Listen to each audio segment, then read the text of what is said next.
Advertencia importante. Esta historia está inspirada en un caso real ocurrido en década de 1970. Algunos acontecimientos fueron recreados y ciertos nombres, lugares y fechas se modificaron para proteger la identidad de las personas involucradas. El propósito de este video es únicamente compartir la historia con fines informativos y de conocimiento. No se trata de un relato documental, ni busca señalar o identificar a nadie en particular. León, Guanajuato, año 1970. Una ciudad que crecía entre fábricas de calzado y calles polvorientas. Una ciudad donde los hombres se jugaban el futuro cada noche en los negocios. Y en medio de todo ese bullicio había un nombre que todos conocían.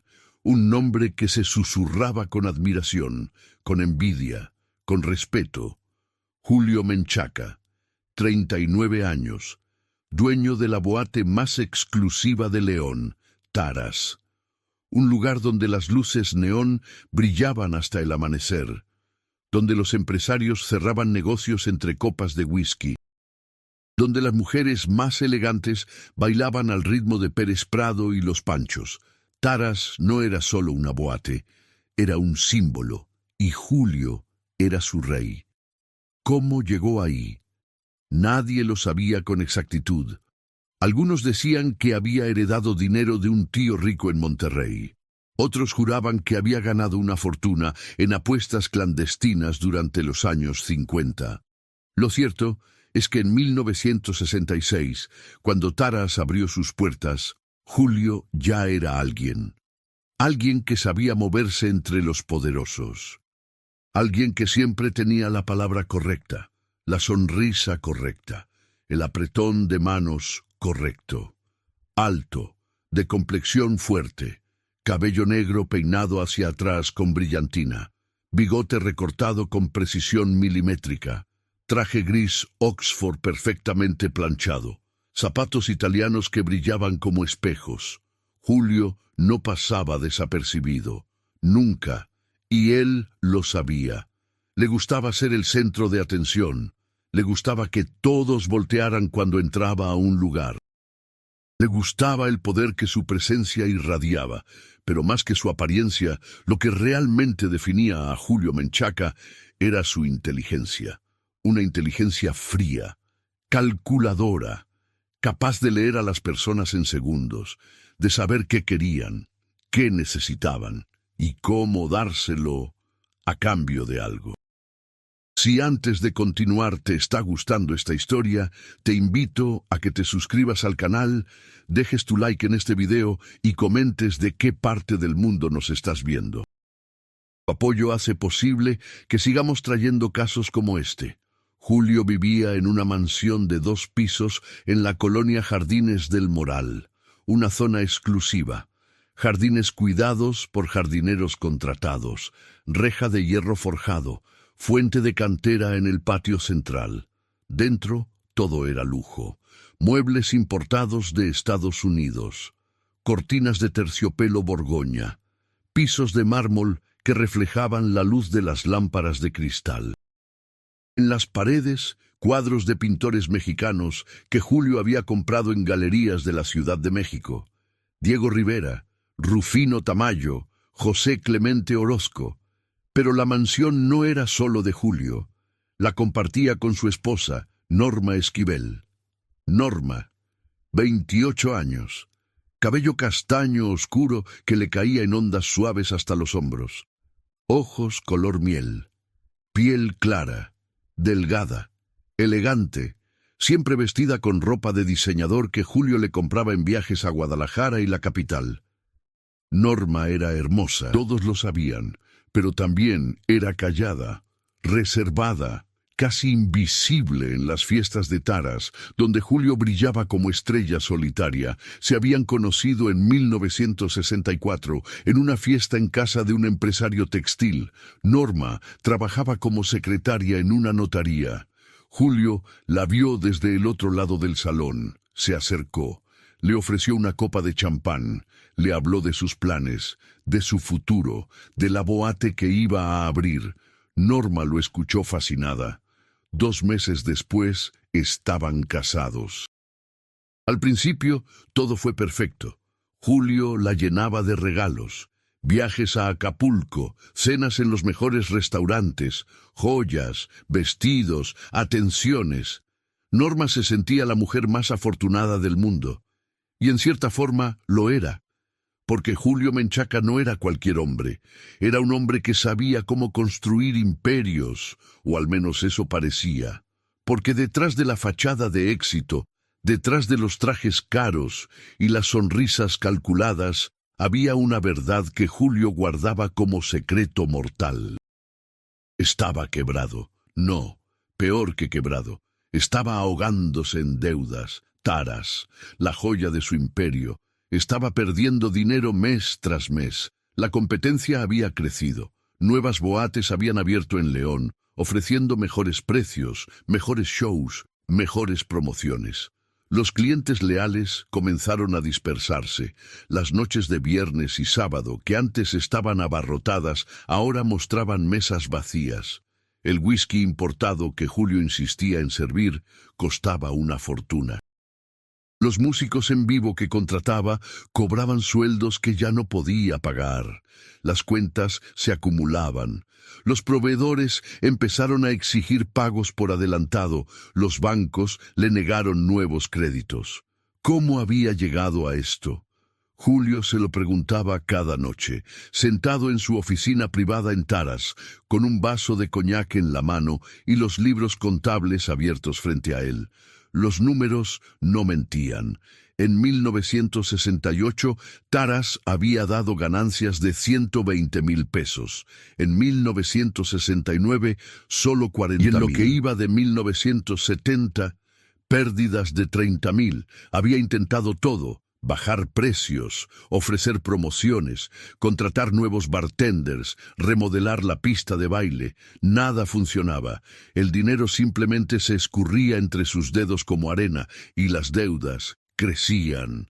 50,000 pesos al Banco del Bajío, 30,000 a un prestamista privado en Guadalajara, 20,000 en facturas pendientes a proveedores de licores, 15,000 en salarios atrasados. Norma no sabía nada. Julio se había encargado de ocultárselo. Cada vez que ella preguntaba por el negocio, él sonreía y decía que todo iba de maravilla, que estaban por firmar un contrato con una distribuidora de Estados Unidos, que pronto expandirían Taras, que comprarían una segunda boate en Guadalajara. Mentiras, todas mentiras, pero mentiras necesarias, porque Julio no podía permitir que Norma viera su fracaso. No podía permitir que nadie viera su fracaso. En público, seguía siendo el mismo Julio Menchaca de siempre, el hombre exitoso, el empresario astuto, el rey de la noche. Pero en privado, en la soledad de su oficina, con las cuentas abiertas y el silencio aplastándolo, Julio comenzaba a sentir algo que nunca antes había sentido: desesperación. Y la desesperación, como bien sabía Julio, lleva a los hombres a hacer cosas impensables. Fue en una tarde de agosto cuando todo cambió. Julio estaba en su oficina revisando papeles, documentos legales, contratos, facturas. Entre todo ese desorden encontró un sobre manila que había olvidado. Lo abrió. Dentro había una póliza de seguro de vida. La había contratado 2 meses atrás, en junio. Un agente de Seguros Monterrey lo había visitado en Taras. Un tipo joven, de traje barato y sonrisa ensayada. Le había hablado de la importancia de proteger a la familia, de garantizar el futuro de los seres queridos, de tener tranquilidad financiera. Julio, que normalmente rechazaba ese tipo de ventas, esa vez escuchó, porque algo en las palabras de la gente resonó en su cabeza. Proteger a Norma, garantizar su futuro, tranquilidad financiera. Firmó la póliza, 500,000 pesos, una suma extraordinaria para 1970, una suma que convertiría a Norma en una mujer rica si algo le pasaba. El pago mensual era de 2,000 pesos, caro, pero Julio pensó que valía la pena. Por si acaso, por precaución. Ahora sentado en su oficina con la póliza en las manos, Julio leyó las letras pequeñas, las cláusulas, los términos, y entonces lo vio. Ahí estaba, en el párrafo 5, sección B. En caso de fallecimiento del asegurado, la beneficiaria designada recibirá la suma total de 500,000 pesos libres de impuestos en un plazo no mayor a 30 días. 500,000 pesos libres de impuestos en 30 días. Julio dejó el documento sobre el escritorio. Se recostó en su silla de cuero. Encendió un cigarro, aspiró profundo, exhaló lento, y entonces, en el silencio de esa tarde de agosto, una idea comenzó a formarse en su mente, una idea terrible, una idea brillante, una idea que lo haría rico, o lo destruiría por completo. ¿Y si él no tenía que morir realmente? ¿Y si solo tenía que aparentar que había muerto? ¿Y si podía crear una muerte falsa tan perfecta que ni la policía, ni los médicos, ni siquiera la compañía de seguros pudieran detectarla? 500,000 pesos, suficiente para pagar todas las deudas, suficiente para cerrar taras sin escándalos, suficiente para empezar de nuevo en otro lugar, otra ciudad, otra identidad, otra vida. Julio apagó el cigarro en el cenicero de cristal, se puso de pie, caminó hasta la ventana de su oficina. Afuera, León se extendía bajo el cielo anaranjado del atardecer. Las calles bullían de actividad. Camiones, autos, gente caminando apurada. Una ciudad que no se detenía. Una ciudad que no perdonaba a los perdedores. Y Julio Menchaca no iba a ser un perdedor. Esa noche, cuando llegó a la mansión, Norma lo esperaba en el comedor. Había preparado mole poblano, el favorito de Julio. Lo sirvió en platos de porcelana china. Prendió velas. Puso música suave en el tocadiscos. Intentaba crear un momento íntimo, un momento de conexión. Porque últimamente Julio llegaba tarde, distraído, distante. Comieron en silencio. Norma intentó iniciar conversaciones. Preguntó por el negocio, por los planes del fin de semana, por una nueva empleada que quería contratar para la casa. Julio respondía con monosílabos. Bien, sí, como quieras. Su mente estaba en otro lado, en la póliza, en los 500,000 pesos, en el plan que comenzaba a tomar forma. Después de cenar, Julio se sirvió un coñac. Se sentó en su sillón favorito de la sala. Norma se acercó, se sentó a su lado, puso la mano sobre su muslo. ¿Estás bien?, preguntó con voz suave. Julio la miró. Sus ojos color miel lo observaban con preocupación. Con amor, Norma lo amaba. De eso no tenía duda. Y por eso mismo, lo que estaba a punto de hacer era más complicado. Porque no podía hacerlo solo. Necesitaba ayuda. Necesitaba un cómplice. Y ese cómplice tenía que ser alguien en quien confiara completamente. Estoy bien, respondió finalmente, solo pensando en algunas cosas. ¿Qué cosas? Julio bebió un sorbo de coñac. El líquido tibio bajó por su garganta. Le dio tiempo para pensar, para calcular, para decidir si era el momento correcto. Cosas del negocio, dijo. Nada de qué preocuparse. Pero esa noche, mientras Norma dormía a su lado en la cama matrimonial, Julio permaneció despierto, mirando el techo, escuchando su respiración suave. Y en la oscuridad de ese cuarto, con el peso del mundo sobre sus hombros, Julio Menchaca tomó una decisión. Iba a morir. O al menos, eso era lo que todos iban a creer. Solo necesitaba encontrar la forma perfecta de hacerlo, y alguien que ocupara su lugar en la tumba. Los días que siguieron fueron extraños para Norma. Julio seguía actuando normal en público, sonriente, confiado. Pero en casa había algo diferente, algo que ella no lograba identificar. Lo veía escribir cosas en cuadernos que luego guardaba bajo llave. Lo escuchaba hacer llamadas telefónicas tarde en la noche, cuando creía que ella dormía. Hablaba en voz baja, con urgencia, con secreto. Una tarde de septiembre, Julio llegó temprano a la mansión. Eso era inusual. Normalmente pasaba todo el día en Taras, ocupándose del negocio, pero ese día, a las 4 de la tarde, ya estaba en casa. Encontró a Norma en el jardín regando las hortensias. «Necesito hablar contigo», dijo con voz seria. Norma dejó la regadera. Lo miró. Había algo en sus ojos, algo que la asustó. «¿Qué pasa?» «Adentro, no aquí». Entraron a la casa. Julio cerró las puertas, corrió las cortinas. Se aseguró de que la empleada doméstica no estuviera cerca. Luego se sentó frente a Norma en el sofá de la sala. Tomó sus manos entre las suyas. Estaban frías, sudorosas. «Lo que voy a decirte va a sonar loco», comenzó. «Pero necesito que me escuches hasta el final, sin interrumpir, ¿de acuerdo?» Norma asintió. Su corazón comenzó a latir más rápido, y entonces Julio le contó todo. Las deudas, la quiebra inminente, los 50,000 pesos que debía al banco, los 30,000 al prestamista, las facturas sin pagar, los salarios atrasados. Todo lo que había ocultado durante meses, todo lo que había guardado bajo la máscara de éxito. Norma escuchaba con los ojos cada vez más abiertos, con la boca entreabierta, con el horror creciendo en su pecho. ¿Cómo era posible? ¿Cómo podían estar quebrados si vivían en esa mansión? Si ella tenía joyas, si él manejaba un Buick último modelo. «Todo es apariencia», dijo Julio como si le leyera la mente. «Todo es fachada. La mansión está hipotecada. El auto también.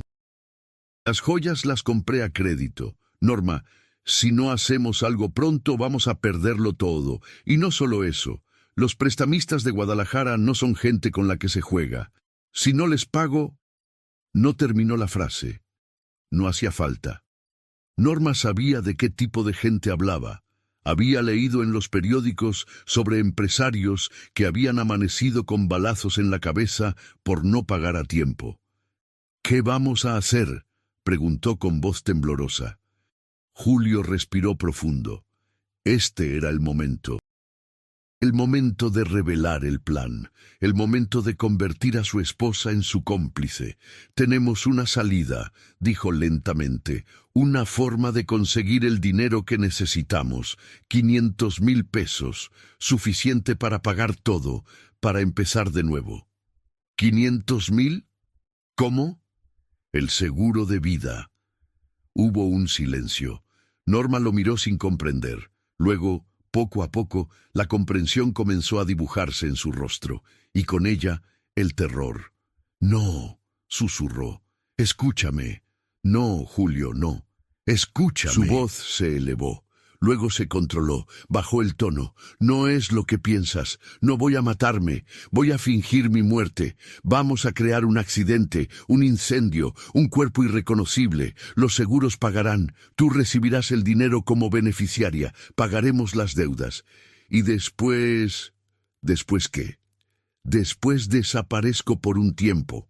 6 meses, 1 año, hasta que las cosas se calmen, y cuando sea seguro nos reencontramos en otra ciudad, otra vida, juntos».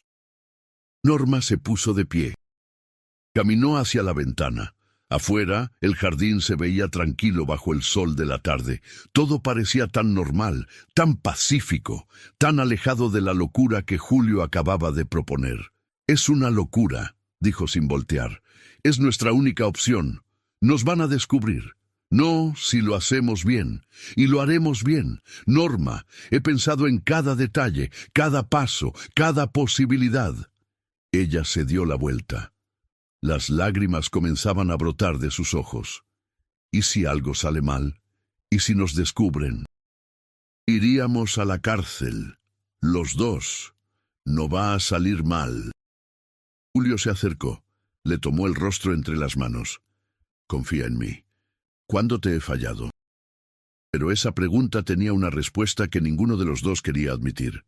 Le había fallado al no decirle la verdad sobre las finanzas, al ocultarle la quiebra, al meterla en esa situación sin consultarla primero. Norma cerró los ojos.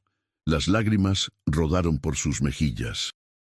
Y en ese momento, en esa tarde de septiembre de 1970, tomó la decisión más grande de su vida.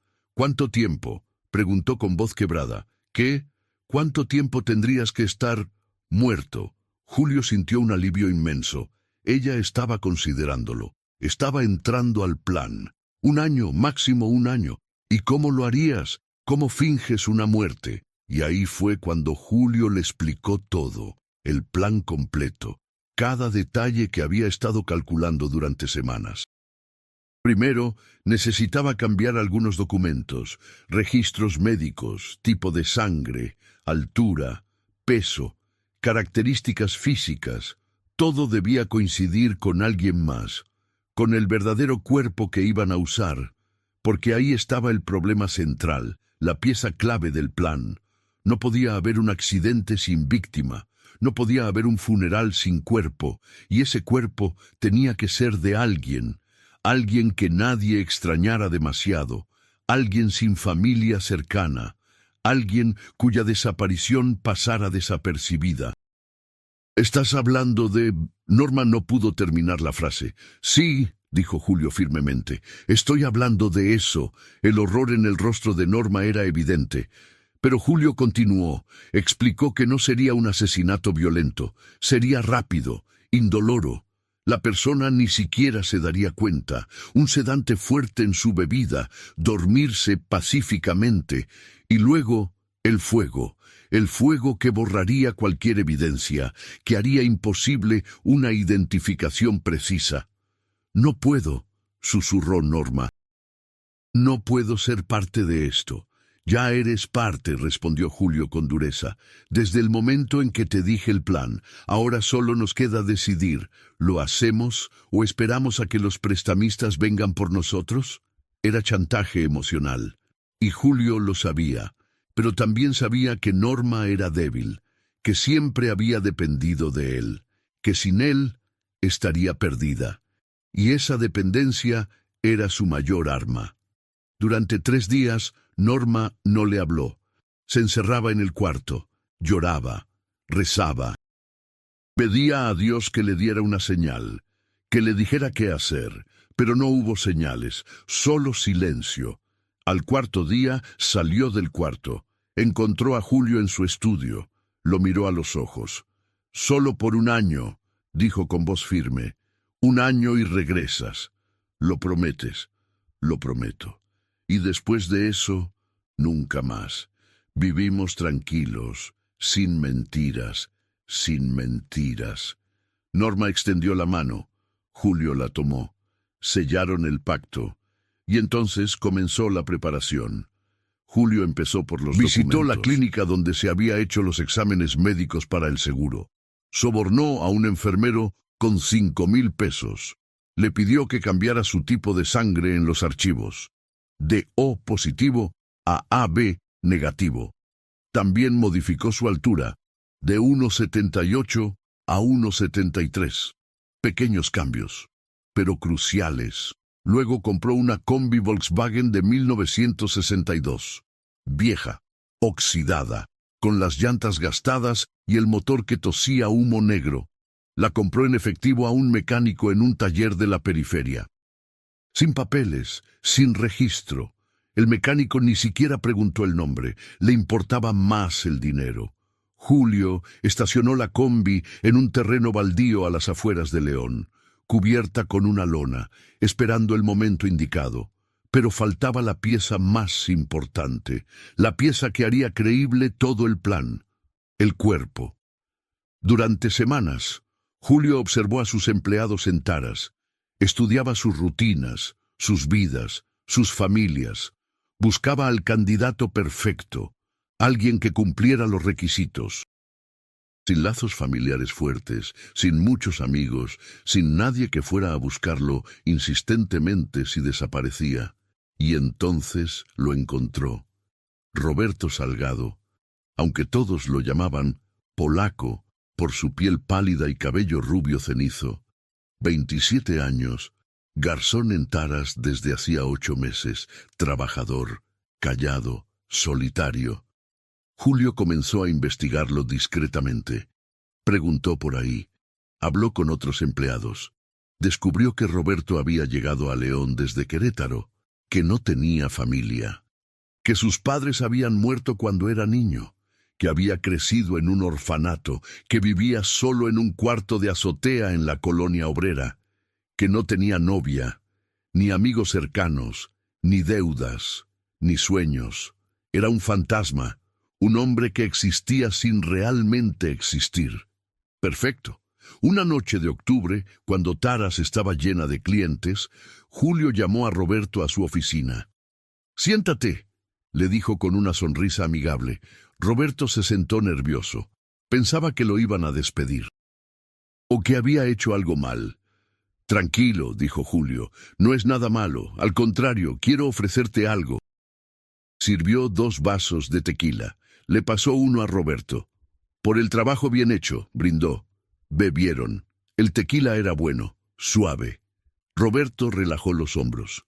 «¿Sabes conducir?», preguntó Julio de repente. «Sí, señor. Aprendí en el orfanato. Teníamos una camioneta vieja». «Perfecto, porque necesito que me hagas un favor especial, y te voy a pagar muy bien por ello». Los ojos de Roberto se iluminaron. Dinero. Eso era algo que siempre necesitaba. «¿Qué tipo de favor?». «Necesito que me ayudes a transportar unas cosas. Mercancía. De aquí a Dolores Hidalgo. Es de noche, por caminos rurales. Nada ilegal, te lo juro. Solo quiero evitar los retenes carreteros. ¿Entiendes?». Roberto asintió. No entendía, pero el dinero hablaba más fuerte que las dudas. «¿Cuánto?». 5,000 pesos. Era una fortuna.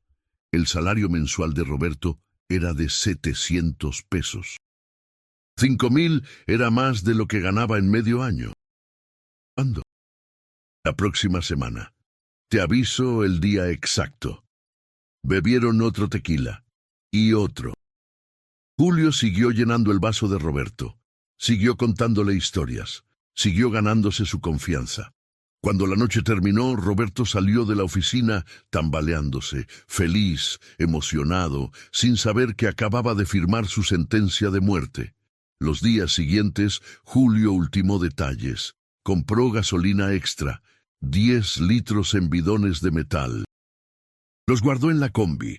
También compró un sedante potente en una farmacia de Silao, usando un nombre falso. Pentobarbital sódico. Suficiente para dormir a un hombre en minutos. El día elegido fue el viernes 23 de octubre de 1970. Una noche sin luna. Perfecta para lo que tenía planeado. Julio le dijo a Norma que esa sería la noche. Ella no durmió en 2 días. Tenía ojeras profundas. Las manos le temblaban, pero ya no podía echarse atrás. Ya era parte del plan. Ya era cómplice. A las 9 de la noche, Julio llegó a Taras. Buscó a Roberto. Le dijo que era el momento que fueran a recoger la mercancía. Roberto, emocionado por los 5,000 pesos que recibiría, aceptó inmediatamente. Subieron a la combi. Julio conducía. Salieron de León por la carretera a Dolores Hidalgo. Las luces de la ciudad se perdieron detrás de ellos. Adelante, solo oscuridad. Solo el camino sinuoso entre las montañas de Guanajuato. «¿Qué tipo de mercancía es?», preguntó Roberto. «Cosas de valor», respondió Julio vagamente. «Antigüedades, cosas que prefiero mover sin papeles». Roberto no preguntó más. No quería saber, solo quería su dinero. Julio sacó una petaca de su saco. «Whisky». Le ofreció un trago a Roberto. «Para el frío», dijo. Roberto bebió. El whisky estaba mezclado con el pentobarbital, pero el sabor fuerte del alcohol enmascaraba cualquier cosa. Siguieron conduciendo. Roberto comenzó a sentirse mareado, pesado. Sus párpados se volvieron de plomo. «¿Te sientes bien?», preguntó Julio con falsa preocupación. «Sí, solo cansado. Recuéstate un momento, ya casi llegamos. Roberto obedeció. Recostó la cabeza contra la ventana, cerró los ojos y nunca los volvió a abrir. Julio condujo otros 20 kilómetros hasta llegar a un punto específico que había marcado días atrás. Un camino de terracería que se adentraba en la sierra, sin casas cercanas, sin testigos, solo árboles y silencio. Detuvo la combi. Bajó. Abrió la puerta del pasajero. Roberto estaba completamente inconsciente. Respiraba lenta y superficialmente. Julio le tomó el pulso. Débil, pero presente. Por un momento, Julio dudó. Miró el rostro de Roberto. Tan joven, tan inocente. Un hombre cuyo único error había sido estar en el lugar equivocado, en el momento equivocado, con la persona equivocada. Podía realmente hacerlo. Podía cruzar esa línea, convertirse en asesino.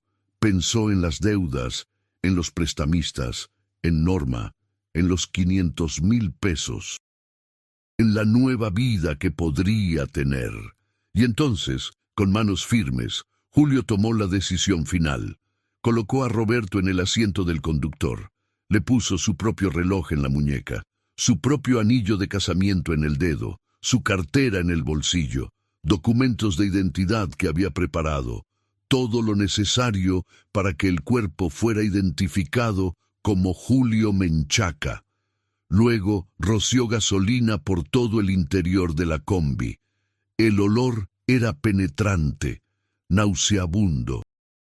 Julio tuvo que cubrirse la nariz con un pañuelo. Retrocedió varios metros, encendió un cerillo y lo lanzó. La explosión iluminó la noche como si fuera de día. Las llamas subieron hacia el cielo. El calor era intenso incluso a distancia. Julio se quedó mirando, viendo cómo la combi se convertía en una bola de fuego, viendo cómo su antiguo yo desaparecía entre las llamas. Y en ese momento, en esa noche del 23 de octubre de 1970, Julio Menchaca dejó de existir. Al menos eso era lo que todos iban a creer. Caminó de regreso a la carretera. Había dejado otro auto estacionado a 2 kilómetros. Un Ford Falcon que había comprado con documentos falsos. Subió, arrancó el motor y condujo hacia el norte. Detrás de él, en las montañas de Guanajuato, el fuego seguía ardiendo. Y con él, un hombre que nunca supo que su vida terminaría esa noche. La madrugada del 24 de octubre, un camionero que transportaba frutas de Dolores Hidalgo a León vio algo extraño en el camino. Un resplandor naranja entre los árboles, humo negro que subía hacia el cielo. Detuvo su camión, bajó, siguió el camino de terracería, y entonces lo vio.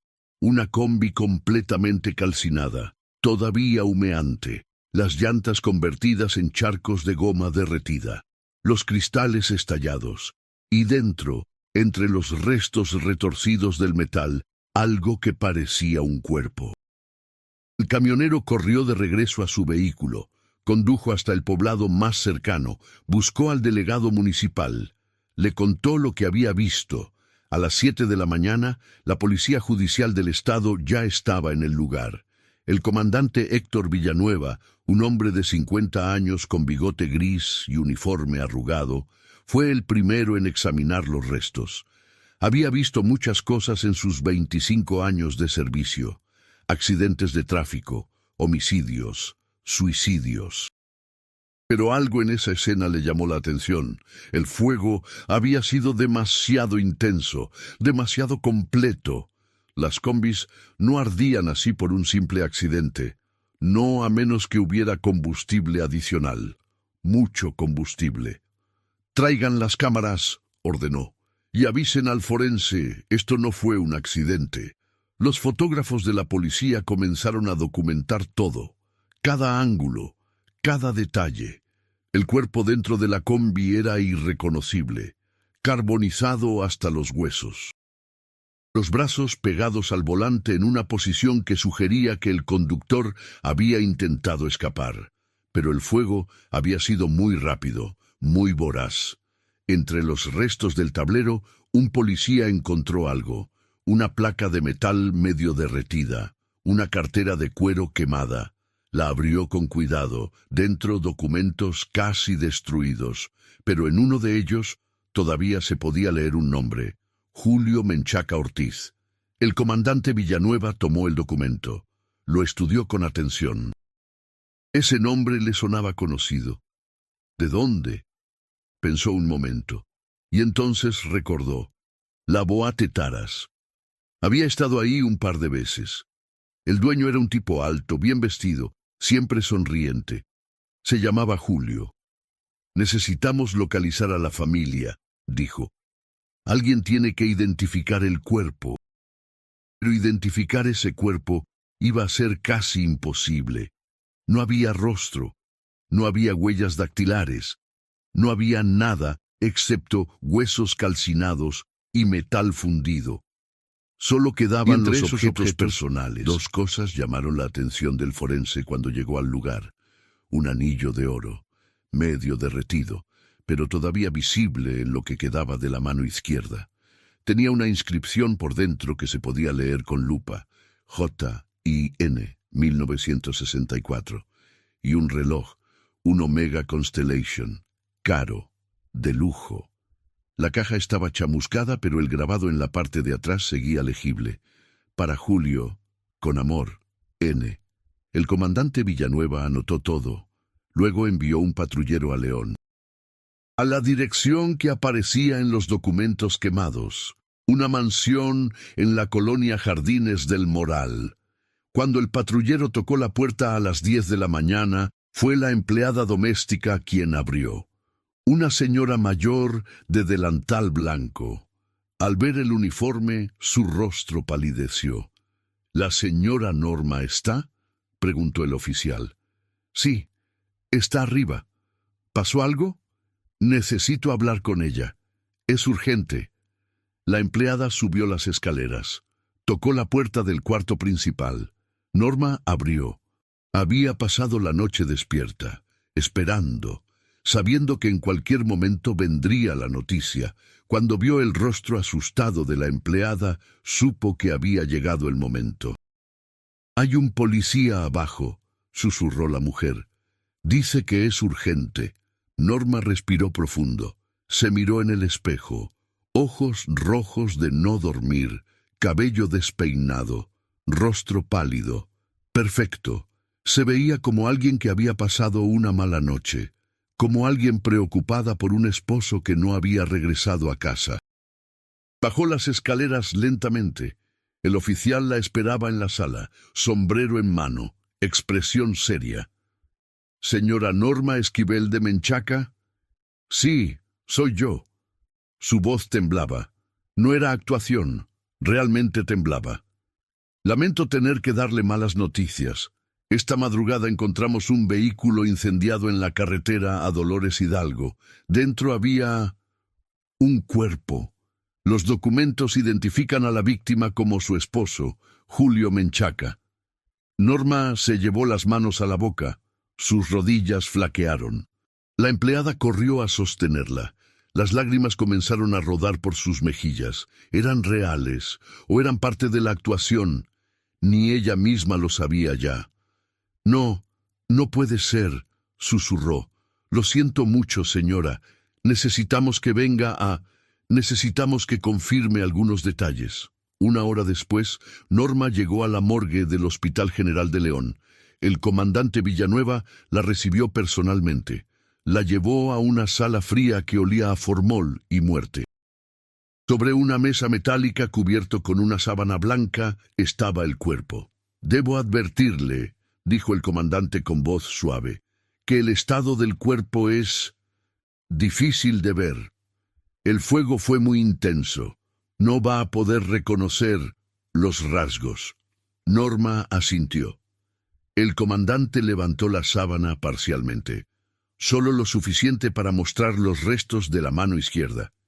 Y ahí estaba, el anillo, medio derretido, deformado por el calor, pero inconfundible. «¿Reconoce esto?», preguntó el comandante. Miró el anillo, la inscripción, J y N, 1964. El anillo que ella misma había mandado grabar cuando se casaron. El anillo que Julio había usado todos los días durante 6 años. El mismo anillo que ahora estaba en el dedo de un hombre muerto que no era su esposo. Es su anillo de matrimonio, dijo con voz quebrada. El comandante mostró otro objeto. El reloj Omega. El grabado. Para Julio, con amor, N. ¿Y esto? Se lo regalé el año pasado. Por su cumpleaños. Norma había comprado ese reloj. Lo había mandado grabar. Se lo había dado a Julio en una cena romántica. Y luego, semanas atrás, Julio lo había guardado, preparándolo para este momento exacto. El comandante cubrió los restos nuevamente. Miró a Norma con compasión. ¿Puede confirmar que estos objetos pertenecían a su esposo? Norma cerró los ojos. Las lágrimas seguían cayendo. Esta era la confirmación oficial, la mentira que se convertiría en verdad. La ficción que se volvería historia. Sí, susurró, son de Julio, ese era mi esposo. Y con esas palabras, Roberto Polaco Salgado dejó de existir, y Julio Menchaca se convirtió oficialmente en un hombre muerto. La noticia se extendió por León como fuego en pasto seco. Para la tarde del 24 de octubre, todos hablaban de ello. El dueño de Taras había muerto en un terrible accidente. ¡Qué tragedia! ¡Qué pérdida! Un hombre tan joven, tan exitoso, tan lleno de vida. Los periódicos locales publicaron la historia en primera plana. Empresario leonés muere calcinado en accidente carretero. Con foto de Julio sonriente en la inauguración de Taras, con declaraciones de amigos y socios, con palabras de pésame de la Cámara de Comercio. Nadie cuestionó nada. ¿Por qué lo harían? Había un cuerpo, había documentos, había objetos personales. La viuda había identificado todo. Era un accidente trágico pero común en las carreteras de México en 1970. Uno más entre cientos. El velorio se llevó a cabo 2 días después en la funeraria Galloso de León. El ataúd estaba cerrado, obviamente. Nadie podía ver el cuerpo en ese estado. Las flores llenaban toda la sala, coronas de rosas blancas, arreglos de claveles, mensajes en listones de seda. Descansa en paz, amigo, siempre en nuestros corazones. Tu recuerdo vivirá por siempre. Norma, vestida completamente de negro, recibía las condolencias. Parecía destrozada, y en cierta forma lo estaba, no por la muerte de Julio, que sabía que era falsa, sino por todo lo que había tenido que hacer, por la mentira gigantesca en la que se había convertido su vida, por el hombre que realmente había muerto para que este plan funcionara. Los empleados de Taras llegaron en grupo, meseros, bartenders, músicos. Todos lloraban. Todos recordaban anécdotas del patrón, de lo bueno que era, de lo generoso, de cómo siempre tenía una sonrisa para todos. Entre ellos debería haber estado Roberto. Pero nadie lo mencionó, nadie notó su ausencia, porque Roberto era invisible, uno de esos hombres que pasan por la vida sin dejar huella, sin que nadie realmente se fije en ellos. El párroco de la iglesia de San Juan de Dios ofició una misa de cuerpo presente. Habló de la vida breve pero intensa de Julio Menchaca, de sus contribuciones a la comunidad, de su trabajo, de su amor por su esposa. Palabras bonitas, vacías, como todas las palabras que se dicen en los funerales. Y luego la procesión al Panteón Municipal. Una caravana de coches negros que recorrió las calles de León bajo un cielo gris de octubre. La gente en las banquetas se detenía, se quitaba el sombrero, hacía la señal de la cruz, respeto para los muertos. En el cementerio, bajo un árbol de pirul, estaba la tumba que Norma había mandado preparar, una lápida de granito negro. Con letras doradas grabadas profundamente, Julio Menchaca Ortiz, 1949-1970, esposo amado, descansa en paz. El ataúd fue bajado con cuerdas, despacio, cuidadosamente. Dentro no había nada más que sacos de arena, porque el cuerpo verdadero, el de Roberto, había sido cremado en secreto esa misma mañana. Las cenizas esparcidas sin ceremonia en un campo abierto. Norma arrojó una rosa blanca sobre el ataúd. Otros siguieron su ejemplo. Flores que caían como lágrimas sobre la madera barnizada. Y cuando el último puño de tierra cubrió la tumba, cuando el sepulturero colocó la lápida en su lugar, Julio Menchaca quedó oficialmente enterrado. La ciudad entera lo creía. La policía lo creía. Los periódicos lo publicaron. Los registros civiles lo asentaron. Acta de defunción firmada y sellada, causa de muerte, traumatismo cráneoencefálico y quemaduras de 3er grado por accidente automovilístico. Todo perfecto, todo según el plan. Pero a 300 kilómetros de ahí, en un hotel barato de San Luis Potosí, un hombre miraba por la ventana de su cuarto. Barba de 3 días. Cabello despeinado, lentes oscuros, ropa sencilla comprada en un mercado. Nadie lo reconocería. Nadie sabría que era Julio Menchaca, porque Julio Menchaca estaba muerto, enterrado, con lápida y todo. Este hombre era otra persona. Tenía otros documentos, otro nombre, otra historia. Se llamaba Esteban Rivas, vendedor de enciclopedias, divorciado, original de Monterrey. Al menos eso decía la credencial de elector que había comprado en el mercado negro 2 semanas antes. Julio encendió un cigarro, fumó lento, pensando en Norma, en la tumba vacía, en Roberto ardiendo en la combi, en todo lo que había hecho para llegar a este momento. ¿Valía la pena? Todavía no lo sabía, pero pronto lo sabría, porque ahora venía la parte más importante del plan, el seguro. 500,000 pesos que Norma debía cobrar, dinero que compartirían. Dinero que les daría la libertad que tanto necesitaban. Solo tenía que esperar. 1 mes, máximo 2. El tiempo necesario para que la aseguradora procesara el reclamo, para que investigaran, para que finalmente pagaran. Y entonces, cuando tuvieran el dinero, cuando todo estuviera en calma, se reencontrarían. En algún lugar lejos, quizás Guadalajara, quizás Puerto Vallarta, un lugar donde nadie los conociera, donde pudieran empezar de nuevo. Julio apagó el cigarro en el cenicero de latón. Se acostó en la cama dura del hotel, cerró los ojos, y por primera vez en meses sonrió, porque lo había logrado. Había engañado a todos, a la policía, a los médicos, a la ciudad entera. Estaba muerto, y al mismo tiempo, más vivo que nunca. Pero lo que Julio no sabía, lo que no podía saber en ese momento, era que en León, en las oficinas de Seguros Monterrey, un inspector de nombre Armando Solís acababa de recibir el expediente del reclamo. Y algo en ese expediente no le cuadraba.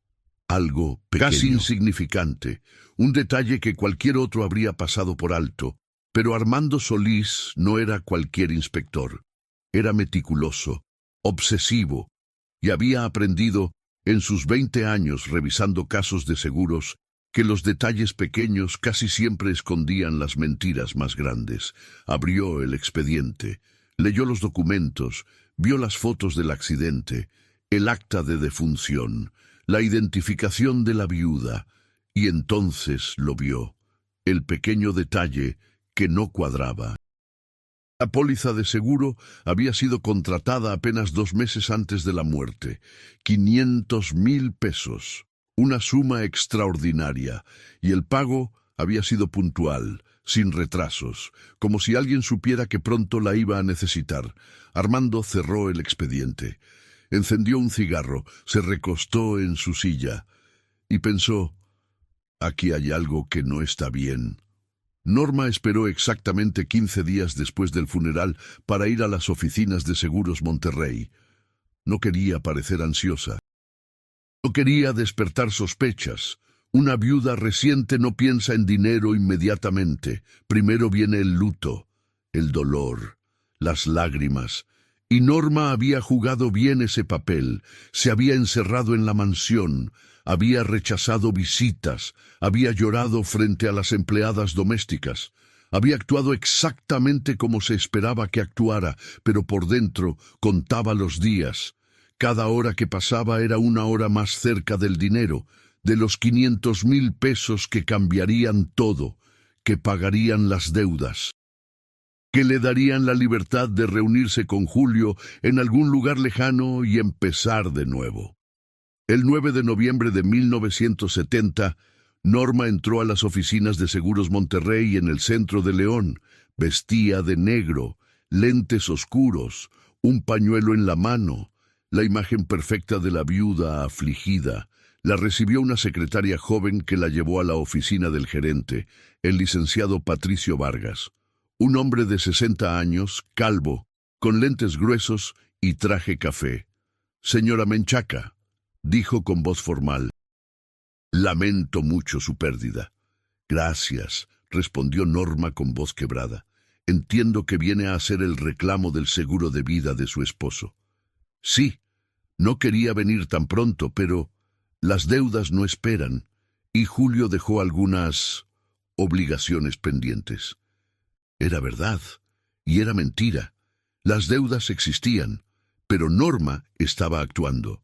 Cada palabra, cada gesto, todo calculado para generar compasión. El licenciado Vargas sacó unos documentos, el contrato de seguro, la póliza. «Los términos y condiciones. Necesitaré que llene estos formularios. También voy a requerir el acta de defunción certificada, el certificado médico del forense y cualquier otro documento relacionado con el accidente». Norma sacó un sobre de su bolsa.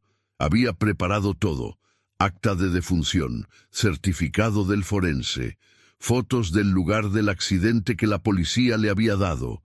Todo en orden, todo perfecto. El licenciado revisó los papeles con cuidado, meticulosamente. Anotaba cosas en una libreta. Fruncía el ceño de vez en cuando, pero al final asintió. «Todo parece estar en orden. Vamos a procesar su reclamo. El tiempo estimado es de 30 a 45 días». ¿Tanto? La decepción en la voz de Norma era genuina. «Es el procedimiento estándar, señora. Tenemos que verificar toda la información. Es una suma considerable, 500,000 pesos. Usted entiende que debemos ser cuidadosos». Norma asintió. 45 días. Mes podía esperar. Había esperado tanto ya. ¿Qué era un mes más? Se despidió. Salió de las oficinas. Subió a su auto. Y mientras conducía de regreso a la mansión, no sabía que en ese mismo momento, en un escritorio al fondo de las oficinas de Seguros Monterrey, Armando Solís estaba comenzando su investigación. Armando había revisado el expediente completo durante el fin de semana. Y mientras más lo revisaba, más cosas extrañas encontraba. No eran cosas grandes. No eran pruebas contundentes. Pero eran suficientes para activar su instinto. Ese instinto que le había salvado a la aseguradora millones de pesos en fraudes detectados a tiempo. Primero, la póliza, contratada el 15 de agosto. Julio había muerto el 23 de octubre. Apenas 2 meses y una semana. Coincidencia posible, pero sospechosa. Segundo, la suma asegurada. 500,000 pesos era una cantidad extraordinaria. La mayoría de las pólizas que vendían eran de 50, 100,000 máximo. ¿Por qué alguien contrataría un seguro tan alto? ¿Y por qué justo ahora? Tercero, los pagos. Julio había pagado puntualmente, sin retrasos, como si realmente necesitara mantener esa póliza activa, como si supiera que pronto la iba a cobrar. Armando encendió un cigarro, miró las fotos del accidente, la combi calcinada, el cuerpo irreconocible, los objetos personales, el anillo, el reloj. ¿Demasiado conveniente ¿O solo paranoia de un inspector viejo y desconfiado? Decidió hacer lo que siempre hacía: investigar, discretamente, sin alarmar a nadie. Visitó la funeraria Galloso, habló con el director, le preguntó sobre el funeral, sobre el cuerpo, sobre la viuda. ¿El cuerpo fue embalsamado?, preguntó Armando.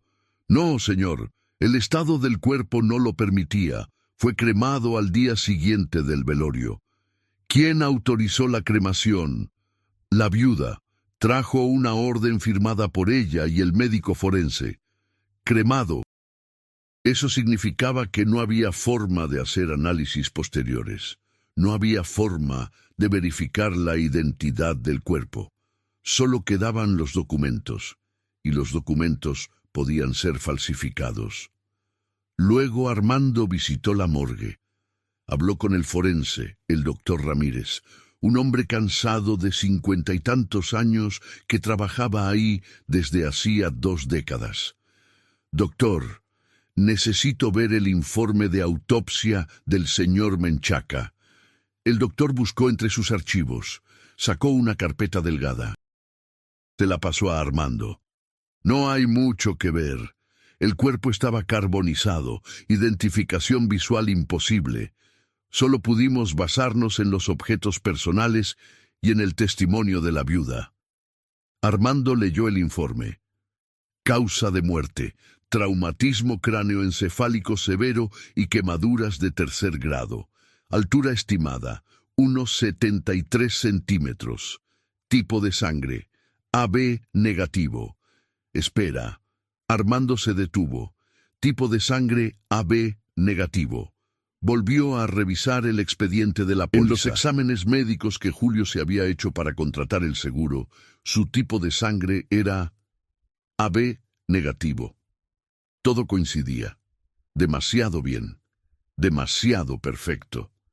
Armando sintió ese cosquilleo que siempre sentía cuando estaba cerca de descubrir algo. Decidió dar un paso más. Llamó a Taras, preguntó si podía hablar con alguien que hubiera conocido bien a Julio Menchaca. Le pasaron con Elena Rojas, la secretaria que había trabajado con Julio durante 4 años. Se reunieron en un café cerca de la plaza principal. Elena, una mujer de 35 años, con permanente en el cabello y lentes de pasta, parecía todavía afectada por la muerte de su jefe. Era un buen hombre, dijo con nostalgia. Exigente, sí, pero justo, siempre nos pagaba a tiempo. ¿Usted manejaba sus documentos personales? Algunos, los del negocio principalmente. ¿Recuerda su tipo de sangre? Elena lo miró extrañada. ¿Por qué esa pregunta? Sí. Lo recuerdo porque una vez se cortó en la oficina, con un abridor de cartas. Sangró bastante, tuve que llevarlo a que le dieran puntos. El doctor le preguntó su tipo de sangre y él dijo, O positivo. Lo recuerdo porque yo también soy O positivo y bromeamos que podíamos ser donadores el uno del otro.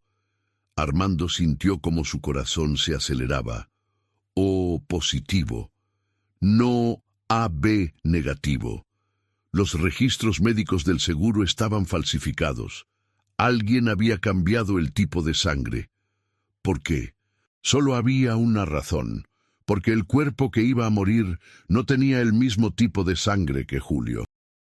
¿Está segura? Completamente. Incluso bromeé con que deberíamos formar un club de O positivos. Armando terminó su café, pagó la cuenta, salió del restaurante con el expediente bajo el brazo. Ya no tenía dudas. Esto era fraude, fraude de seguro, y posiblemente algo peor. Fue directamente a las oficinas de la Policía Judicial del Estado. Pidió hablar con el comandante encargado de casos especiales. Lo llevaron con el delegado Ernesto Cruz. Ernesto Cruz tenía 42 años. Había entrado a la policía a los 20, después de estudiar Derecho en la universidad.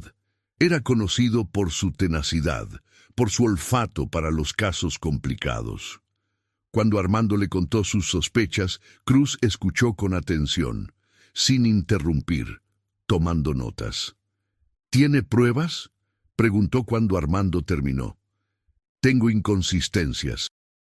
El tipo de sangre no coincide. La póliza fue contratada 2 meses antes de la muerte. La suma es excesivamente alta. El cuerpo fue cremado demasiado rápido.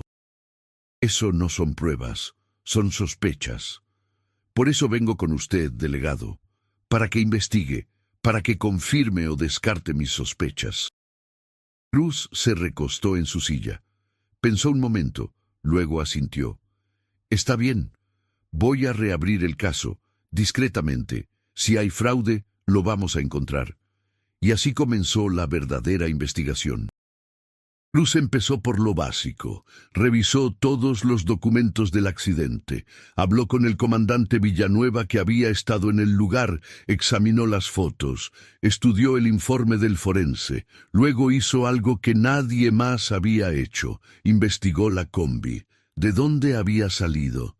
Los registros vehiculares mostraban que Julio Menchaca nunca había sido dueño de una combi. Él manejaba un Buick Le Sabre del 68, negro, placas de Guanajuato. Entonces, ¿de quién era la combi? Cruz rastreó el número de serie del motor, medio derretido pero todavía legible. La combi había sido vendida 3 semanas antes del accidente, por un mecánico de la periferia, a un hombre que pagó en efectivo y no dejó nombre. Cruz visitó al mecánico, lo interrogó. El mecánico describió al comprador, alto, bien vestido, bigote, voz segura. Coincidía con la descripción de Julio Menchaca. ¿Por qué Julio compraría una combi vieja 3 semanas antes de su muerte? No tenía sentido. A menos que estuviera planeando algo. Cruz siguió investigando. Habló con los empleados de Taras, con proveedores, con clientes habituales. Todos decían lo mismo. Julio era un buen tipo, exitoso, sin enemigos, sin razones para ser asesinado. Pero Elena Rojas, la secretaria, le contó algo más. Le contó sobre las deudas, sobre los problemas financieros que Julio había intentado ocultar, sobre las facturas sin pagar, sobre los salarios atrasados. El negocio estaba quebrado, dijo Elena bajando la voz. Julio lo ocultaba bien, pero yo veía los números. Estábamos en bancarrota. Ahí estaba el motivo. Deudas, desesperación y una póliza de seguro de 500,000 pesos. Cruz volvió a la morgue. Le pidió al doctor Ramírez que le mostrara todos los registros del cuerpo.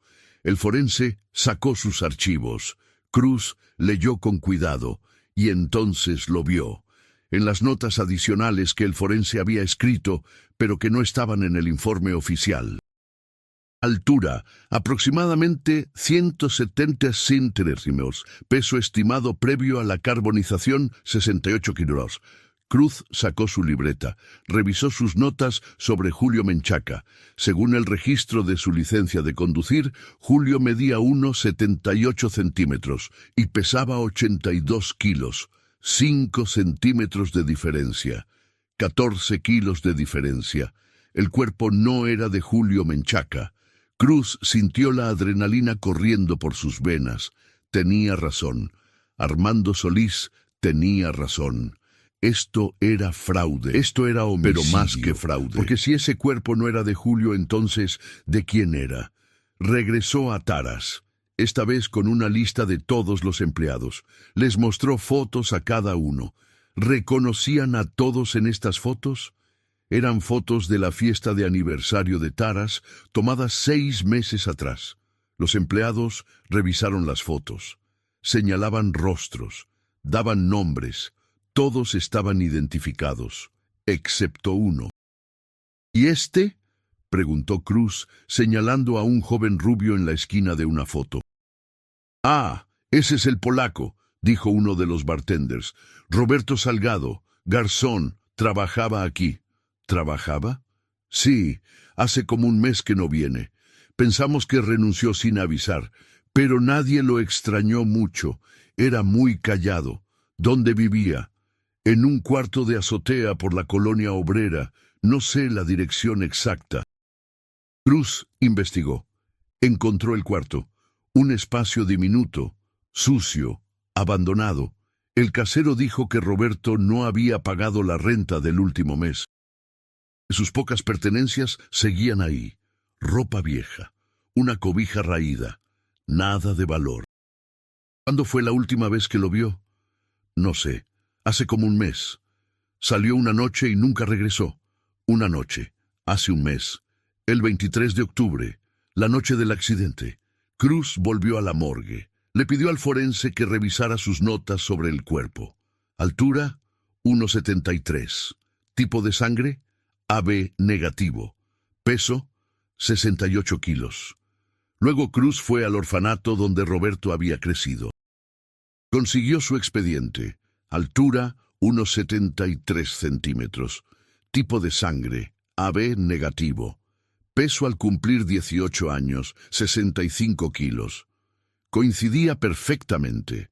El cuerpo en la combi no era Julio Menchaca, era Roberto Polaco Salgado, y Julio lo había asesinado para cobrar el seguro. Cruz reunió todas las pruebas, las presentó al procurador estatal, consiguió una orden de aprehensión para Norma Esquivel de Menchaca, cómplice de fraude y homicidio.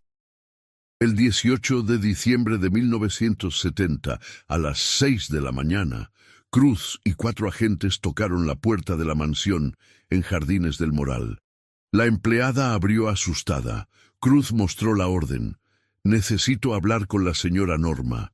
La encontraron en su cuarto, todavía en pijama, despeinada. Cuando vio a los policías, supo que todo había terminado.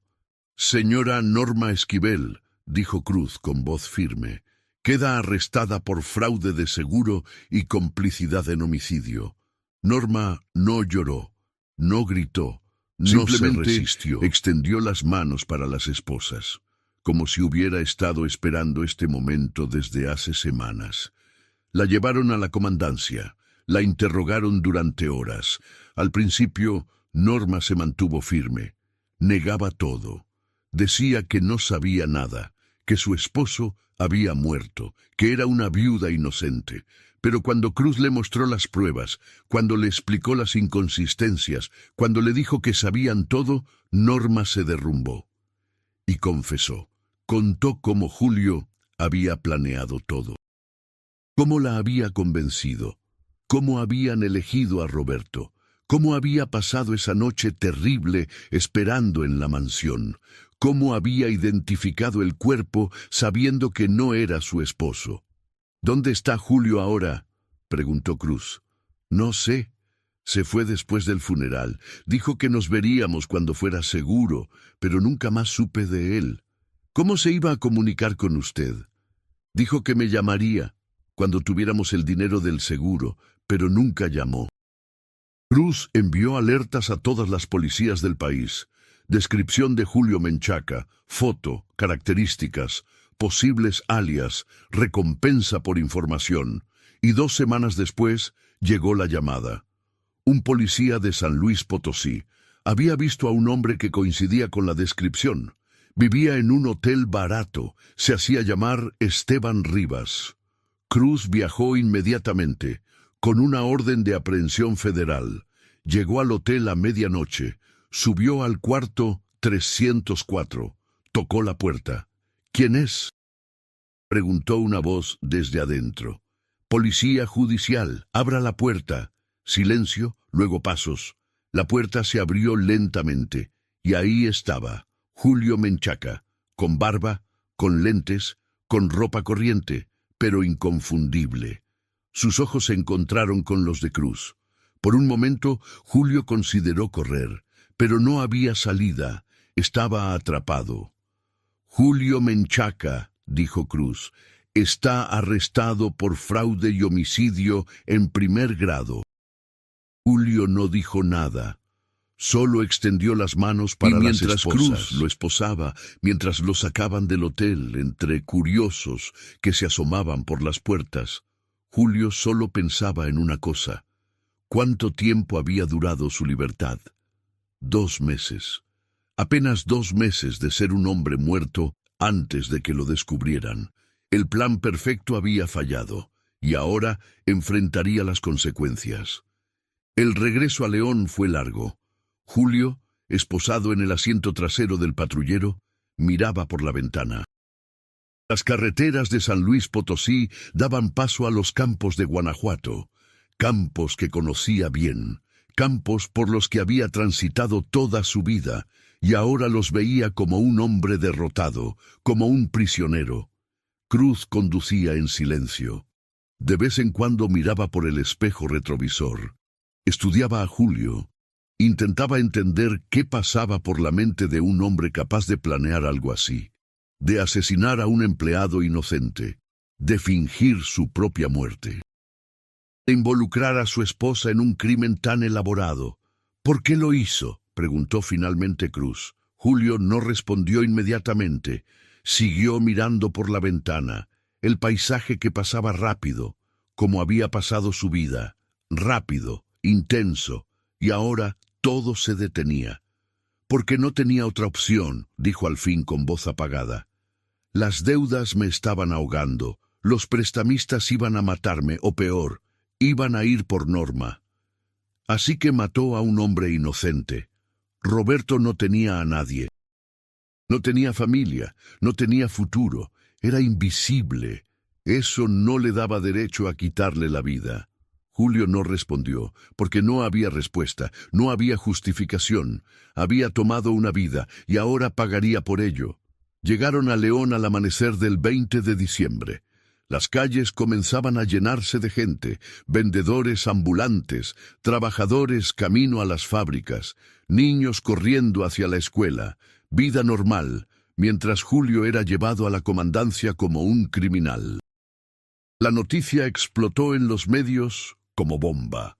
Los periódicos de León publicaron la historia en primera plana con titulares sensacionalistas. El empresario que fingió su muerte para cobrar seguro. Julio Menchaca, el hombre que asesinó a su empleado y engañó a todo León. La viuda cómplice, cómo Norma ayudó a su esposo a cometer el crimen perfecto. Las estaciones de radio no hablaban de otra cosa. Los comentaristas debatían el caso. ¿Cómo era posible que alguien planeara algo así? ¿Cómo habían engañado a tanta gente? ¿Cómo la policía no lo detectó antes? El caso rápidamente ganó un apodo. Los periodistas lo bautizaron como el hombre que forjó su propia muerte. Y ese nombre se quedó, se volvió parte de la historia criminal de México, un caso que se estudiaría en las academias de policía, que se contaría en reuniones familiares, que se convertiría en leyenda urbana. El procurador estatal asignó al caso a su mejor fiscal, el licenciado Mauricio Estrada. 54 años, veterano de cientos de juicios, conocido por su tenacidad y por su habilidad para conseguir condenas, incluso en los casos más complicados. Estrada revisó todas las pruebas, declaraciones de testigos, informes forenses, documentos financieros, registros del seguro, todo lo que Cruz había recopilado meticulosamente durante su investigación. Y cuando terminó, supo que tenía un caso sólido, un caso que no podía perder. La defensa de Julio fue asumida por el licenciado Raúl Santana, un abogado joven y ambicioso que vio en este caso mediático una oportunidad de hacerse famoso. Visitó a Julio en su celda. Habló con él durante horas, intentó construir una defensa. Podemos alegar crisis nerviosa, sugirió Santana, presión financiera extrema que lo llevó a un estado mental alterado. No estaba loco, respondió Julio. Sabía exactamente lo que hacía. Entonces podemos negociar. Confesar a cambio de una sentencia reducida. ¿De cuánto estamos hablando? 15, 20 años, dependiendo del juez. Julio cerró los ojos. 20 años. Tendría casi 60 cuando saliera. Si es que salía, su vida destruida, su reputación arruinada, su libertad perdida. Mientras tanto, en otra celda del mismo reclusorio, Norma esperaba su propio juicio. Pero ella había tomado una decisión diferente. Había aceptado cooperar completamente con la fiscalía a cambio de una sentencia reducida. Testificaría contra Julio, Contaría todo, cada detalle del plan, cada conversación, cada paso, porque Norma había comprendido algo que Julio no, que el único modo de salvar algo de su vida era traicionarlo completamente, culparlo de todo, pintarse como víctima, como esposa manipulada por un esposo controlador y criminal. El juicio comenzó el 15 de marzo de 1971, en el Palacio de Justicia de León. La sala estaba abarrotada, periodistas, curiosos, familiares de Roberto Salgado que finalmente habían aparecido después de leer sobre el caso en los periódicos. Una tía lejana de Querétaro, dos primos que no lo veían desde la infancia, pero ahí estaban, exigiendo justicia. El juez era el licenciado Fernando Ávila, 62 años, reconocido por su firmeza y por su apego estricto a la ley. No era hombre de dejarse influenciar por la prensa o por la opinión pública. El fiscal Estrada presentó su caso con precisión quirúrgica. Mostró las pruebas, las inconsistencias en el tipo de sangre, la compra de la combi, la desaparición de Roberto Salgado que coincidía con la fecha del accidente, los documentos falsificados, la confesión de Norma. Y luego llamó a su testigo estrella, Norma Esquivel de Menchaca. Entró a la sala con paso inseguro. Vestía un traje gris sencillo, sin joyas, sin maquillaje, el cabello recogido en una cola simple. Se veía pequeña, vulnerable, exactamente como quería que la vieran. Subió al estrado, juró decir la verdad, y entonces comenzó a testificar. Contó cómo Julio la había presionado, cómo le había ocultado las deudas durante meses, cómo un día llegó con el plan ya formado y la amenazó con que los prestamistas vendrían por ella si no cooperaba. Cómo no tuvo opción, cómo vivió aterrorizada cada día desde que comenzó el plan.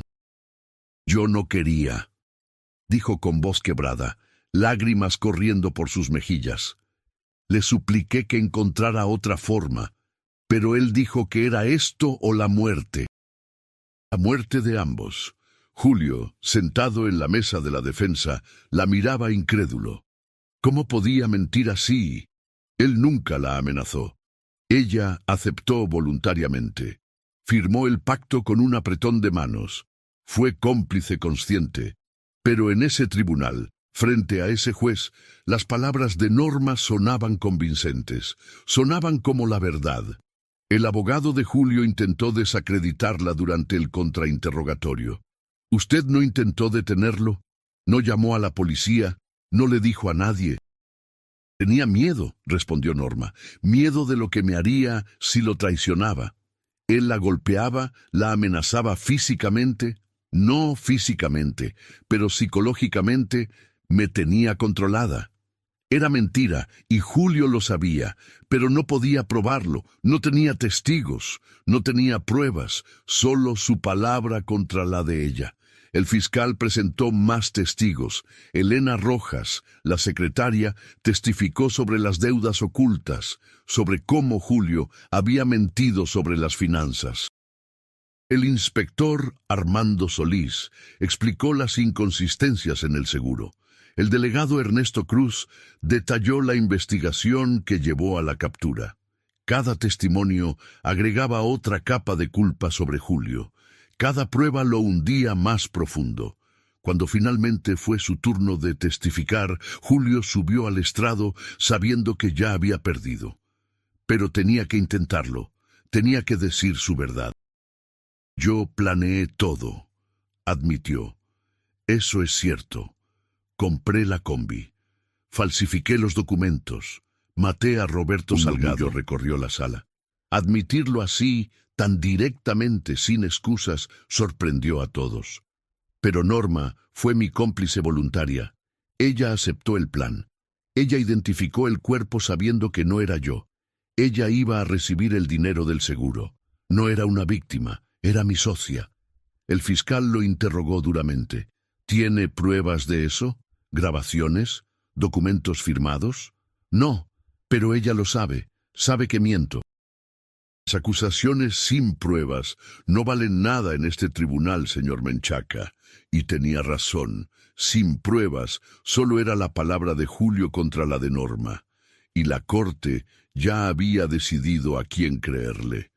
Los alegatos finales duraron 2 días.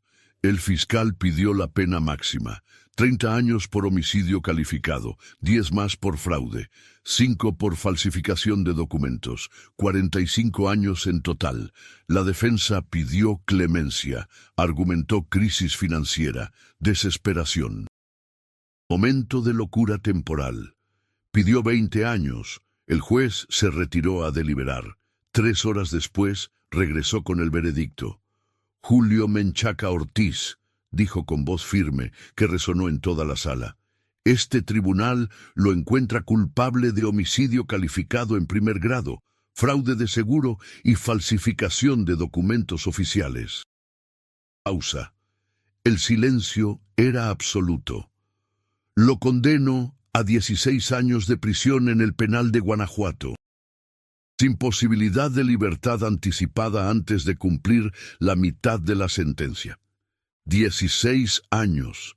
No eran los 45 que pedía el fiscal, pero tampoco eran los 20 que esperaba la defensa.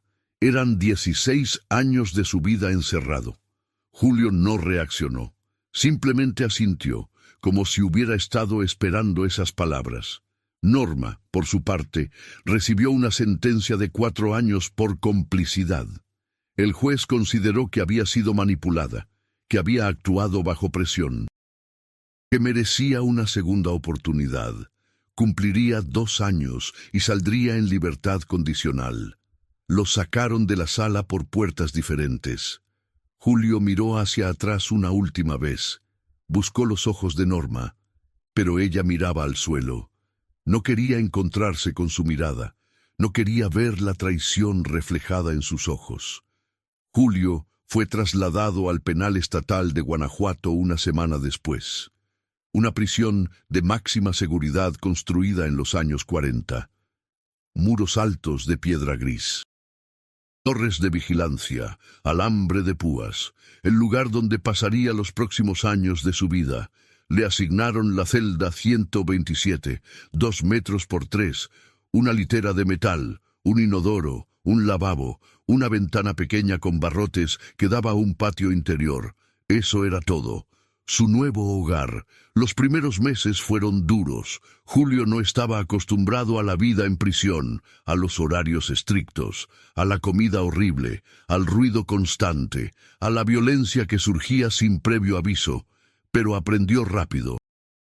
Aprendió a mantener la cabeza baja, a no meterse en problemas, a seguir las reglas no escritas que gobernaban el mundo detrás de esos muros. Trabajaba en el taller de carpintería, fabricando muebles toscos que se vendían en ferias locales. El trabajo lo mantenía ocupado, le daba propósito, le impedía volverse loco pensando en todo lo que había perdido. Por las noches, acostado en su litera, Julio repasaba su vida. Los errores, las decisiones, el momento exacto en que todo se torció. Y siempre llegaba a la misma conclusión. El error no fue el plan era perfecto. El error fue confiar en Norma, fue pensar que su lealtad era más fuerte que su instinto de supervivencia. Los años pasaron. 1, 2, 3, 4. Julio se convirtió en prisionero modelo. Cumplía todas las reglas, asistía a todos los talleres de rehabilitación, participaba en programas educativos, enseñaba matemáticas a otros presos que querían terminar la primaria.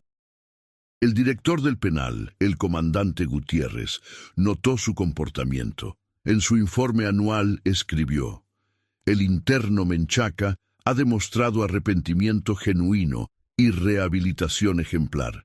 Recomienda se considere libertad condicional al cumplir la mitad de su sentencia. Y así, en junio de 1979, después de cumplir 8 años, Julio compareció ante la Junta de Libertades Condicionales. 3 funcionarios que revisaron su expediente, que leyeron los informes del director, que evaluaron su comportamiento.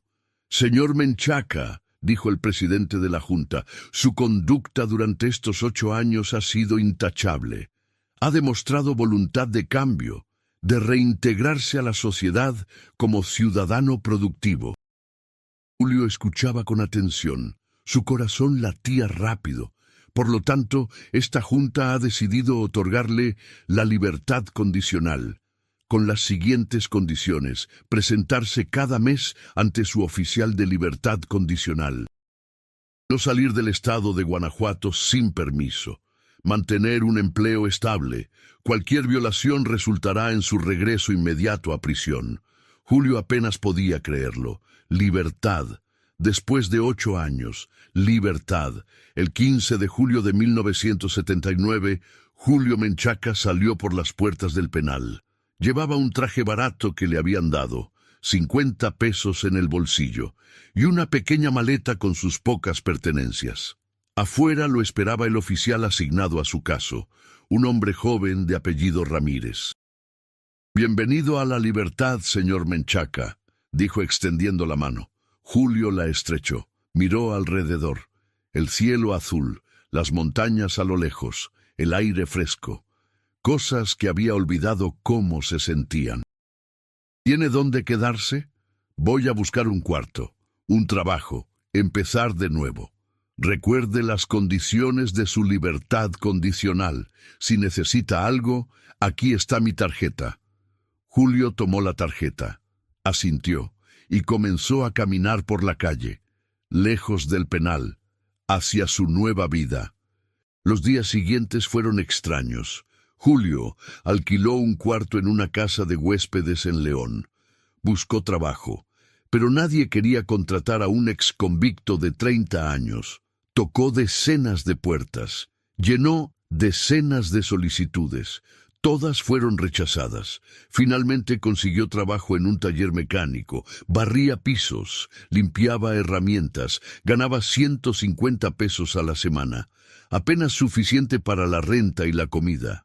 Se presentaba religiosamente cada mes ante el oficial Ramírez. Firmaba los documentos. Confirmaba que seguía viviendo en la misma dirección, que seguía trabajando, que no había violado ninguna condición. «¿Cómo va todo?», preguntaba Ramírez. «Bien, tranquilo. ¿Algún plan a futuro?».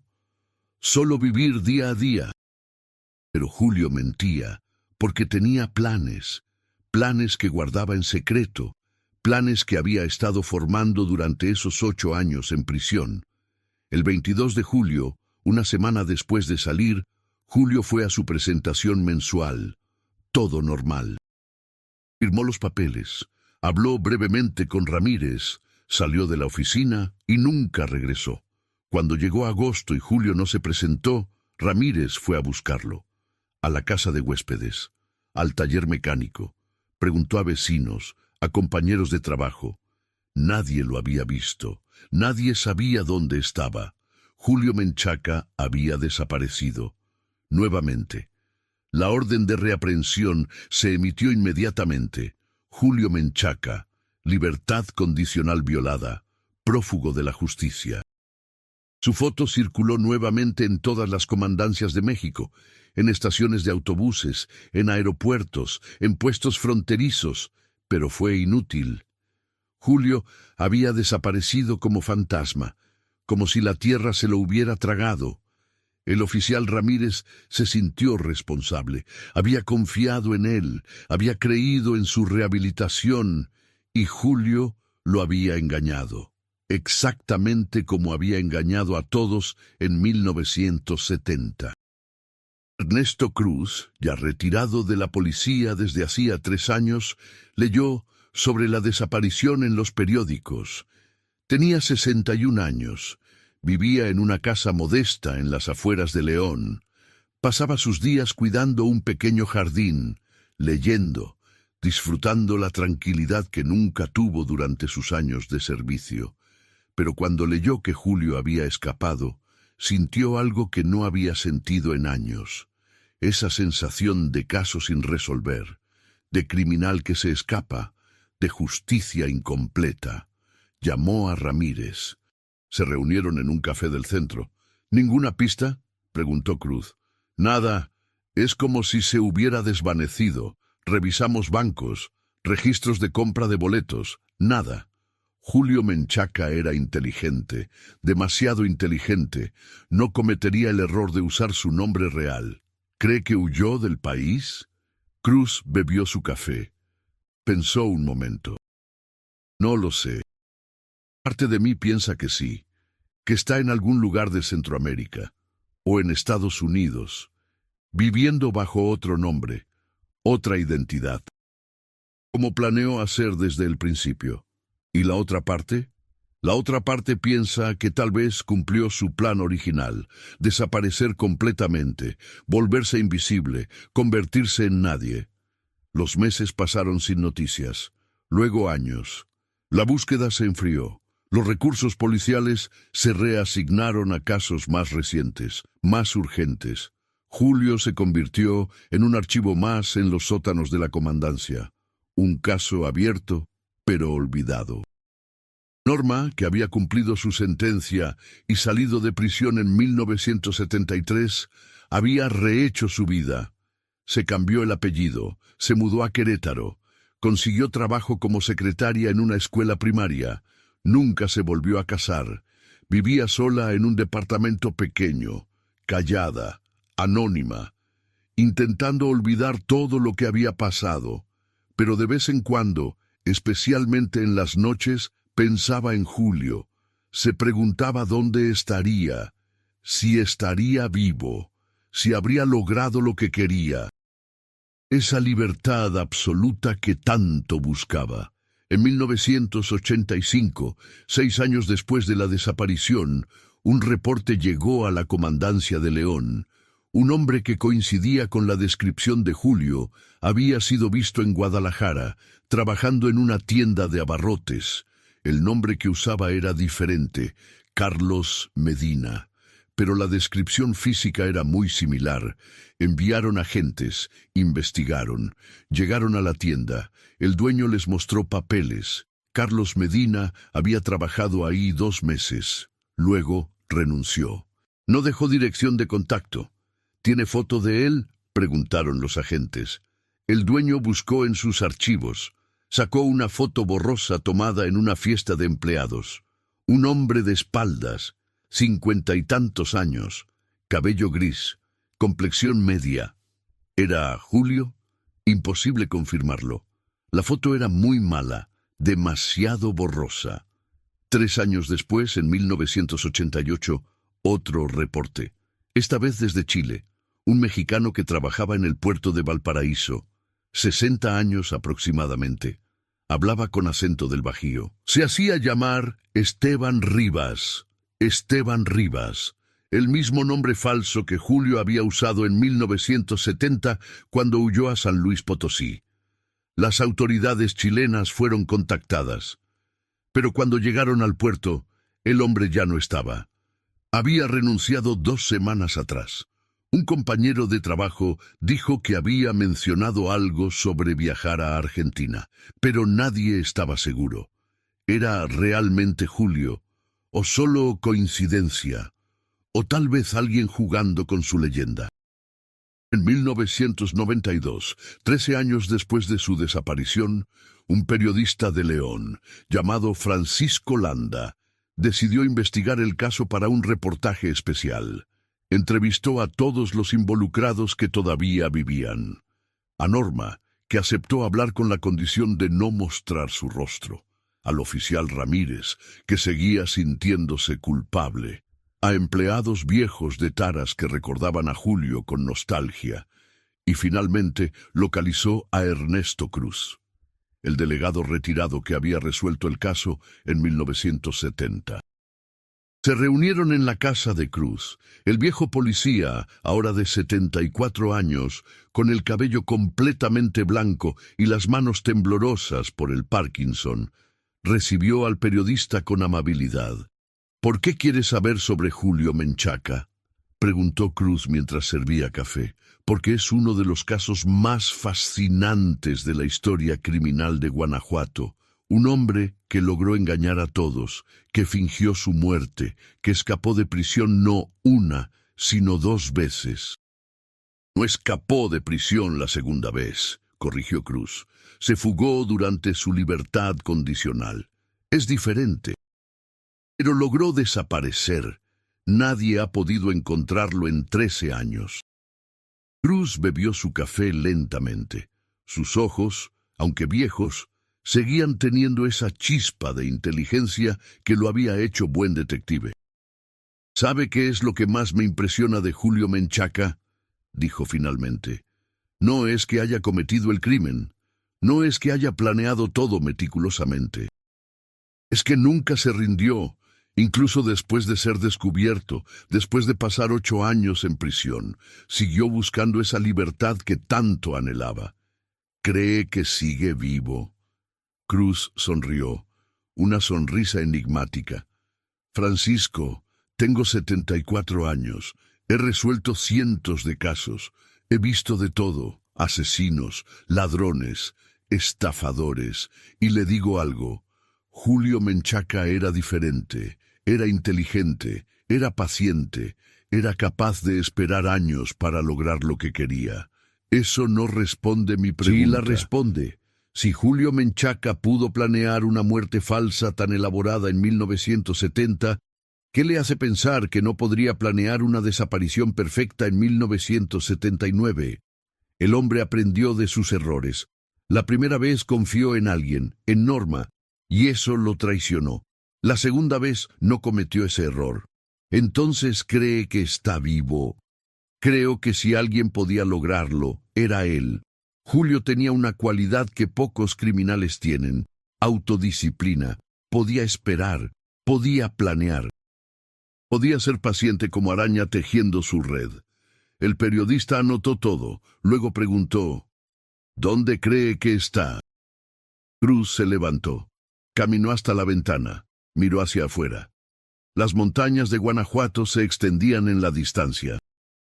Podría estar en cualquier parte. México es grande, Centroamérica es grande, Estados Unidos es enorme. Con documentos falsos, dinero ahorrado y la paciencia de no llamar la atención, un hombre puede desaparecer para siempre. ¿Y si está muerto? También es posible. Tendría 61 años ahora. Pudo haber enfermado, pudo haber tenido un accidente, pudo haber muerto solo en algún cuarto de hotel barato, sin que nadie supiera quién era realmente. La entrevista fue publicada en el periódico El Sol de León en marzo de 1992. Causó revuelo. La gente volvió a hablar del caso. Las historias circularon otra vez. Se convirtió en tema de conversación en cantinas y reuniones familiares. Y con las historias llegaron los rumores. Siempre hay rumores. Alguien juró haber visto a Julio en Miami en 1994, trabajando como mecánico, viviendo en un departamento modesto en Little Havana. Pero cuando investigaron, no había nada. Otra persona dijo haberlo visto en Guatemala en 1997, en Antigua, vendiendo artesanías a turistas, un hombre viejo de cabello blanco y acento mexicano que se hacía llamar Don José. Un tercer reporte llegó desde España en 2001. Un mexicano de 70 y tantos años viviendo en un pueblo cerca de Barcelona. Jubilado, tranquilo. Pero cuando las autoridades españolas investigaron, el hombre tenía papeles perfectamente legales. Nacido en Monterrey, emigrado a España en los años 80. No era Julio. ¿Eran avistamientos reales? ¿O solo gente viendo lo que quería ver? La leyenda de Julio Menchaca había crecido tanto que la gente lo veía en cada mexicano mayor que encontraban. En el Panteón Municipal de León, la tumba de Julio Menchaca seguía ahí. La lápida de granito negro con las letras doradas. Julio Menchaca Ortiz, 1949-1970. Esposo amado descansa en paz. Una tumba vacía, porque el cuerpo real, el de Roberto Polaco Salgado, había sido cremado en 1970, y las cenizas de Julio, si había muerto, estaban en algún lugar desconocido. Norma visitó esa tumba una sola vez, en el año 2000, 30 años después de todo.